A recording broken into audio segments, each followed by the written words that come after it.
Kali ini kita akan membahas pendekatan filsafat pendidikan Islam. Pendekatan ini biasanya kita sebut juga sebagai metode. Ada beberapa metode atau pendekatan dalam kajian filsafat pendidikan Islam ini. Yang pertama, ada metode spekulatif dan kontemplatif. Metode spekulatif ini merupakan metode yang berpikir secara realitas yang kemudian dipadukan dengan berpikir yang secara mendalam atau kontemplatif dalam keadaan sunyi dan tenang. Dari situlah metode ini akan menemukan kebenaran tentang hakikat dari sesuatu yang kita pikirkan dalam filsafat pendidikan Islam. Kemudian yang kedua ada pendekatan normatif. Norma di sini berarti norma bisa juga berarti nilai. Nilai-nilai dalam ajaran-ajaran Al-Qur'an, baik itu nilai baik dan atau yang lainnya, dalam hadis maupun ijma, itu dijadikan landasan berpikir dalam filsafat pendidikan Islam. Yang ketiga ada pendekatan ilmiah. Pendekatan ilmiah ini kita berpikir secara rasional, berpikir secara empiris, kemudian eksperimen, dan lain sebagainya di dalam filsafat pendidikan Islam. Dan yang terakhir yaitu adalah pendekatan secara komprehensif dan terpadu antara Al-Qur'annya, antara hadisnya.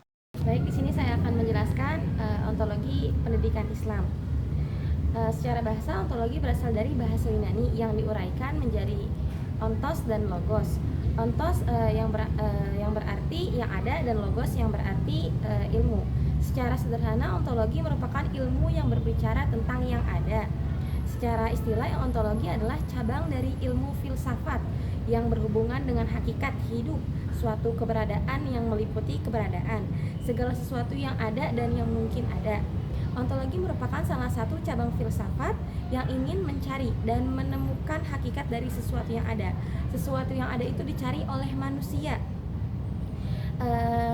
dan dapat ditemukan hakikat kenyataan yang bermacam-macam yang pada akhirnya nanti akan memberikan makna pada kehidupan diri sendiri. Ontologi pendidikan Islam adalah yang membahas dasar atau hakikat, substansi dan pula dasar pendidikan Islam. Secara ontologis, pendidikan Islam adalah hakikat dari kehidupan manusia sebagai makhluk berakal dan berpikir. Allah Subhanahu wa Ta'ala memberikan kepada kita beberapa potensi, 3 kata kunci ya pendidikan Islam, yaitu taklim, tarbiyah, dan ta'dib. Itu materi tentang epistemologi pendidikan Islam. Secara etimologi, epistemologi kata itu berasal dari bahasa Yunani, yaitu epistem yang berarti pengetahuan, dan logos yaitu uraian atau juga bisa dikatakan pengetahuan. Jadi secara sederhana, epistemologi itu bisa diartikan sebagai pengetahuan yang membahas tentang pengetahuan. Jika kita berbicara tentang epistemologi, pada pokoknya yaitu pengetahuan yang berupaya untuk mengetahui bagaimana karakteristik pengetahuan ilmiah, bagaimana metodologi itu memperolehnya, apa kriteria kebenaran dan keabsahan, serta untuk menguji kebenaran pengetahuan yang sudah diketahui oleh manusia.